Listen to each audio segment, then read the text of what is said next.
মাদ্রাসার জলসার মধ্যে আসার তৌফিক দান করছেন। এই জন্য সকলে দিল থেকে উচ্চ কণ্ঠে শুকরিয়া আদায় করি, সকলে বলি আলহামদুলিল্লাহ। দরুদ পাঠ করি পেয়ারা হাবিবের প্রতি দরদ পাকা কণ্ঠে, সকলে বলি আল্লাহুম্মা সাল্লি আলাই আল্লাহুম্মা বারিক আলাই। দারুল উলুম দেওবন্দের সাবেক মুফতি ইয়াকুব নানতুবি রহমাতুল্লাহ আলাইহি বলেন যে আকাশ থেকে যেমন দুনিয়ার বুকে যখন মানুষ তাকায় ফেরেশতারা, তখন এই দুনিয়ার বুকে কিছু তারকামায় দেখতে পায়। আমরা যখন আকাশের দিকে তাকাইলে আকাশের যখন মধ্যে একগুলা মিটি মিটি তারকা দেখতে পাই, উনি বলেন যে ওই রকম আসমানের ফেরেশতাও এই রকম যখন দুনিয়ার দিকে তাকায় তখন এই রকম কিছু কিছু জায়গায় আলো দেখতে পায়। বলেন সুবহানাল্লাহ। তিনি বলেন, ও দুনিয়ার মানুষ তোমরা তাকায় দেখো, আসমানের ফেরেশতারা যখন দুনিয়ার দিকে তাকায় দেখে যে কিছু মিটি মিটি করে আলো চলে, তোমরা ভাবতেছো যে ওই আলোগুলা কারা? আরে দুনিয়ার মানুষ, ওই আলোটা সাধারণ কোন আলো নয়। তিনি বলেন ওই আলোটা হচ্ছে দুনিয়ার মধ্যে যেগুলো মাদ্রাসা আছে সেই মাদ্রাসাগুলোর আলো। সুবহানাল্লাহ বলেন। তিনি আরো বলেন ওই আলোগুলা কোন সাধারণ কোন আলো নয়, ওই আলো হচ্ছে হাফেজে কোরআন তলবে ইলমরা যেখানে থাকে, যে স্থানে থাকে। তিনি বলেন আসমানের ফেরেশতারা আকাশ থেকে তাকিয়ে দেখে তলবে ইলমরা যে স্থানে থাকে সেই স্থানের আলোগুলো জ্বলতে থাকে। বলেন সুবহানাল্লাহ। আজকে আমরা এমন একটা জায়গায় উপস্থিত হয়ে গেছি যেই জায়গার নাম মাদ্রাসা। মাদ্রাসার মাহফিল হয় দুই কারণে। প্রথম নাম্বার, মাদ্রাসার মাহফিল হয় এই জন্য যাতে করে তালবে ইলমরা কি শিক্ষা অর্জন করলো, কি পড়াইলো, এটা মানুষকে দেখানোর জন্য। দ্বিতীয় নাম্বার, যারা তলবে ইলম হওয়ার সুযোগ্য হয় না, যারা কলেজে পড়ে, ইউনিভার্সিটিতে পড়ে, বাহিরে পড়ে, তাদের জন্য তারা কি ইলম শিক্ষা করলো, তারা যাতে ইসলাম বুঝতে পারে, কোরআন হাদিস বুঝতে পারে, এই জন্য তলবে ইলমদের মাদ্রাসার মাধ্যমে তাদেরকে ওয়াজ শোনা হয়। এই জন্য আজকে যে জাওতবের মাদ্রাসা মাহফিল হচ্ছে, এটা সাধারণ কোনো মাহফিল নয়, এইটা হচ্ছে ফেরেশতাদের একটা রহমতের জলসা। বলেন সুবহানাল্লাহ। আজকে আমরা মাদ্রাসায় উপস্থিত হয়েছি, কিন্তু মুসলমানের সন্তানরা মাদ্রাসা শিক্ষা বলতে জানি না। আগে যখন ছোটবেলায় আমরা ছোট ছিলাম তখন দেখছি আমাদের মা বাবারা আমাকে বলতো, বাবা সকালবেলা উঠেছো, যাও যাও মক্তবে যাও, পড়ালেখা করো, কোরআন শরীফ পড়ো। আমাদের সকালটা সুন্দর ছিল, আমরা সকালবেলা কোরআন শরীফ দিয়ে পড়াশোনা করতাম। আমাদের শরীরের মধ্যে সুন্নতওয়ালা পোশাক ছিল, কিন্তু এখন আমাদের শরীরের মধ্যে সুন্নতওয়ালা পোশাক নাই। আমাদের বাবারা সকালবেলা এখন এবিসিডির ফ্যান ফানায় শেখায় দেয়, ঠিক কিনা বলেন? জোরে বলেন ঠিক কিনা? এই জন্য তো কবি বলেন, রোজ সকালে শুনতাম আগে আল কোরআনের বাণী রে, আল কোরআনের বাণী, এখন শুনি করাদীপ্ত ফ্যান ফ্যানানি। ঠিক কিনা জোরে বলেন? ধর্মপ্রাণ মুসলমান আজকাল হয়েছে মডার্ন। ধর্মপ্রাণ ধর্মপ্রাণ, আমরা বড়ই ধর্মপ্রাণ, নামাজ রোজার কিছু নাই, ভুলে পড়ি না কোরআন। ধর্মপ্রাণ, ঠিক কিনা জোরে বলেন? প্রতিদিনে কোরআন পড়ায়, তার পকেটটায় ফাঁকা রে, তার পকেটটায় ফাঁকা। সপ্তাহে 3 দিন ইংলিশ পড়ায়, নেই যে 1000 টাকা। জোরে বলে ঠিক কিনা? আজকে আমাদের মাদ্রাসার ওস্তাদরা কত কষ্ট করে 1 মাস পড়ানোর পরও তাদের হাতিয়া যখন দিতে যায়, দেখা যায় মাদ্রাসার কমিটিওয়ালারা অনেক সময় চিটারি করে, বাটপারি করে, সময় মতো তাদের বেতন দিতে চায় না। আবার এই সন্তানরা যখন কলেজে পড়ে, ইউনিভার্সিটিতে পড়ে, মাস শেখার আগেই তাদের বেতন হাতিয়া দেওয়া লাগে। ঠিক কিনা বলেন? এই জন্য আপনাদেরকে আমি বোঝাই দিতে চাই, তলবে ইলমদের কত দাম, মাদ্রাসায় যারা পড়ে তাদের কত দাম। তিনি বলেন, একদিন কাসেম নানতুবি রহমাতুল্লাহ আলাইহি হঠাৎ করে পুকুরের দরজ দেন। ওই সময় এমন একটা ঝড় এসে গেল, বৃষ্টি এসে গেল, তখন তিনি বাইরে চলে গেলেন। বাইরে চলে যাওয়ার পর আপনারাও দেখেন, লক্ষ্য করে, যখন অধিক বৃষ্টি হয়, জোর বৃষ্টি হয়, আমাদের বাড়ির সামনে যদি কোনো জুতা পয়সা থাকে সেগুলো বৃষ্টির পানিতে ভেসে ভেসে যায়। হযরত যে দেখতেছেন তলবে ইলমদের জুতা পানির মধ্যে ভেসে যাচ্ছে, তখন তিনি বরখারের দরজ বাদ দিয়ে সেই জুতাগুলাকে সুন্দর করে গুছায় নিলেন।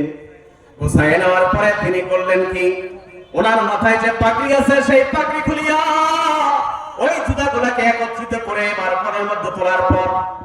তিনি যখন মাথায় নিলেন, অন্যান্য শিক্ষকরা বলে, হুজুর আপনি কি করতেছেন?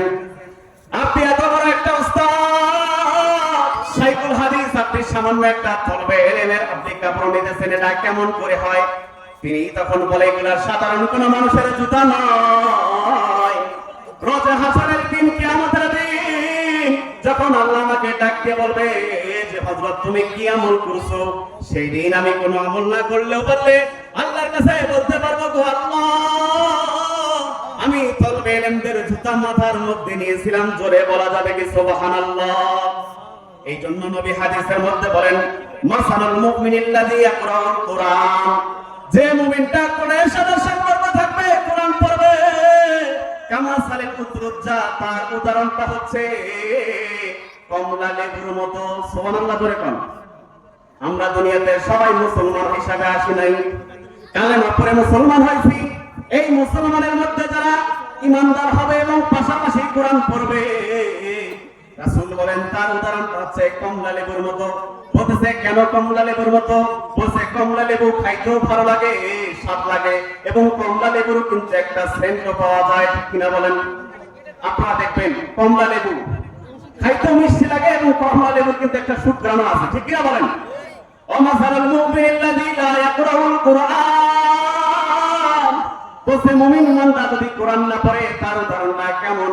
বলছে কামাসালের তামরতি, তার উদাহরণটা হচ্ছে খেজুরের মতো। কিসের মতো? জোরে বলেন। খেজুরের মতো। তার উদাহরণটা হচ্ছে খেজুরের মতো। কারণটা কি? খেজুর খাইতে মিষ্টি লাগে কিন্তু খেজুরের কোনো ঘ্রাণ নাই। সুতরাং যে মুসলমানটা মুসলমান দাবি করে কিন্তু কোরআন পড়ে না, আমার নবী বলে এর মধ্যে মুসলমানদারিত্ব ঠিক থাকবে না, কারণ এর মধ্যে কোরআন নাই। সুতরাং যদি তুমি মুসলমান হইতে চাও, কোরআনের সাথে তোমার সম্পর্ক থাকা লাগবে, ঠিক কিনা বলেন? দ্বিতীয় নাম্বার, কিছু মুসলমান দেখবেন মুসলমান আবার মুনাফিক, মুসলমান আবার মুনাফিক।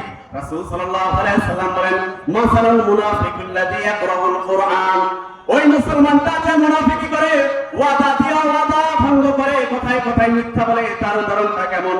আল্লাহ রাসূল বলেন কামাসালুর রাইহান, তার উদাহরণটা হচ্ছে গোলাপ ফুলের মতো। ফুলের মতো? কিসের মতো? কারণটা কি?